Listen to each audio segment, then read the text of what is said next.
In the gilded halls of Bayan Palace, where chandeliers drip like liquid gold, an unseen army moves in silence. No uniforms, no battalions, no public manifest. Whisper it, and the walls know. They call it the Veil Corps, an ultra-secret militia loyal not to the state, but to a single man, Kuwait's crown prince. Shadow soldiers recruited from ex-mercenaries, elite training in overseas forts, and encrypted command chains that bypass the Ministry of Defense. Some say they fly on ghost aircraft. Others swear they wear civilian clothing and vanish into crowds. This is not Kuwait's public guard. It is a parallel army built behind closed doors to secure the throne, intimidate rivals, and operate beyond any law. Welcome to the hidden power play in Kuwait, a crown prince who didn't just take control, he bought an army no one can see. The fall of transparency and rise of a royal army.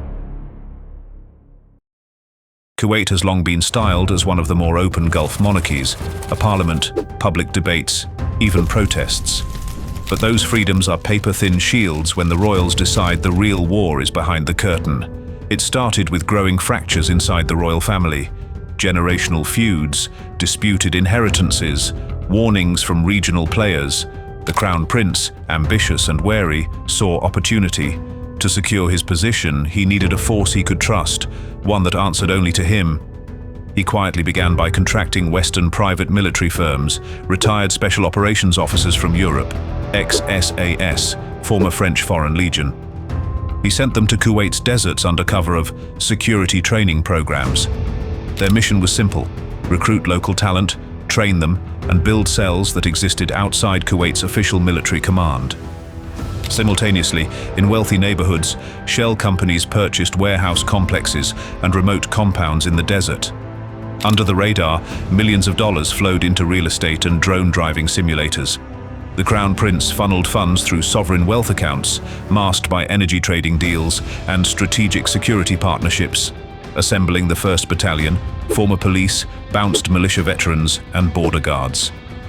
By 2023, insiders say the Veil Corps had quietly grown to more than 1,000 operatives. They underwent paramilitary training abroad, in Eastern Europe, Central Asia, and private camps in North Africa, all under diplomatic cover. What made them dangerous wasn't just their training, it was their deniability. No insignia, no reporting lines to Parliament, no official integration. The Crown Prince held the keys. In a crisis, he could deploy them or deny their existence entirely. But assembling an army is only half the war. To control it, he needed ideology, loyalty, and fear. The Veil Corps in operation, ghost missions and influence wars. Imagine this: a private jet touches down at a nondescript airstrip in Central Asia. 15 men disembark in civilian outfits. Within 48 hours, they've infiltrated a meeting between exiled Kuwaiti dissidents. Hidden cameras record. The messages go back to Kuwait. The Crown Prince watches. In another operation, online harassment campaigns target critics. Leaked audio, perhaps faked, drips into media outlets. Threats arrive on phones. The whisper, "We know where you live." All orchestrated by operatives of the Veil Corps. Inside Kuwait, their presence is subtler. Construction crews they manage install reinforced safe rooms in royal-aligned families. Ghost security consultants visit high-profile projects, but really they map traffic cameras, commuter routes, and local assets tied to rival branches of the House of Sabah. One pilot source claimed these operatives sometimes shadow rival royals' private jets abroad, ensuring they land only where friendly authorities wait. Another whispered that if a prince flew to Europe, the Veil Corps already had logistical cells planted in that country months in advance. Their tools range from encrypted comms relays, hardware intercepts, to biometric facial tracking drones flown covertly over high-density zones. They operate with impunity because their chain of command is secret, and all evidence disappears. In short, when a rival moves, the Veil Corps is already there. When a vote in Parliament threatens royal prerogative, the Veil Corps' ghost signals sow fear. When whispers grow, they plant leaks. The most chilling part? No Kuwaiti citizen so far has been able to legally challenge these shadow forces. There's no paper trail, no oversight. The state security apparatus may assist or be overridden, but only the Crown Prince holds the power. Inside training, codes and loyalty. To build a shadow army, legitimacy is secondary. Loyalty is everything. So the Veil Corps is drilled not in uniforms, but in mindsets. Initiates are vetted for loyalty through multi-layered background checks. But more than that, they are inducted by choosing loyalty over blood. Some are given dossiers on their own families, their darkest secrets, held as latent blackmail. Others sign sealed oaths under secret legal codes. Disobedience is not allowed. Training is intense. Combat, desert warfare, urban ops, infiltration, cyber hacking, sabotage. Many are cycled through foreign special forces schools under false identities. Some learn psychological warfare, how to manipulate perceptions, social media influence, and narrative design. Equipment is cutting edge: silenced rifles, drone swarms, nano-drones, jammer vans. But most importantly, they are autonomous.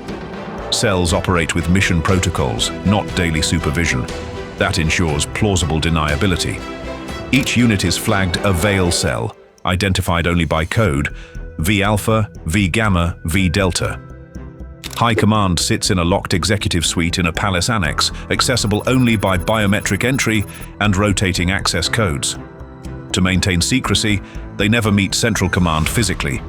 Orders and data pass through zero-trace digital nodes, frequently wiped and rerouted through proxy servers in 5 continents. Some analysts believe the Veil Corps has built a loyalty algorithm. Each operative is assigned a trust score based on performance, compliance, mission success, and secrecy. Low scores lead to quiet removal, sometimes disappearing entirely. The most loyal are promoted into inner layers, assigned tasks abroad or within government ministries. They become shadows inside shadows, ghost advisors in ministries, whisperers in legislature, watchers in intelligence. They are not just an army, they are the silent hand shaping Kuwait's future. Threats, blowback, and the breaking point. Every empire built in darkness risks collapse by light. Rival branches of the Sabah family are uneasy. Some princes whisper in private, "What if the Veil Corps turns inward? What if they are the next target?" There have already been murmurs of ghost disappearances, local activists and journalists vanishing overnight after publishing critical reports. Some are said to be quietly taken to secret compounds, questioned, then released with warnings. No public record, no legal recourse. Foreign governments are watching too. Gulf neighbors, intelligence agencies, NATO powers, all curious. A leaked memorandum from a European intelligence service allegedly warned that the Veil Corps posed a destabilizing force if turned outward. A shadow militia crossing borders is no longer a domestic issue, it becomes regional risk. But the Crown Prince is prepared. Diplomatic denials, redacted budgets, surface-level military expansions, all pasted with public plausibility. When questioned, the state points to ordinary units, National Guard, commandos, internal security. The veil is thick. The more powerful the Veil Corps becomes, the greater its temptation to act without orders. A rogue cell might decide on preemptive strikes. A disgruntled operative might leak proof. The algorithmic loyalty screens may fail. And once the publicly visible guard force, the 25th Commando Brigade, which has existed since the 1960s, is contrasted with this hidden army, the optics become explosive. The breaking point could come through scandal or betrayal. If proof surfaces, ghost videos, financial traces, or foreign whistleblowers, the entire system cracks. The public backlash would be immense. International bodies might demand investigations, neighboring states might intervene covertly, but until then, the Veil Corps marches in silence. It watches, it influences, and it is the Crown Prince's secret weapon, the one few suspect but none can ignore. In Kuwait's golden corridors of power, the Crown Prince did not simply rely on history or charisma. He bought an army nobody can see. The Veil Corps is more than muscle. It is a doctrine, controlled through secrecy, dominance through fear, loyalty through shadows. It's a choosing of power over transparency. If secrets define kingdoms, this one is built on hiding in plain sight. If force defines sovereignty, this one is defined by invisibility. One final thought. Would you trust a prince who commands an army outside the law? Would you live under a regime where your ruler's power is backed by ghosts?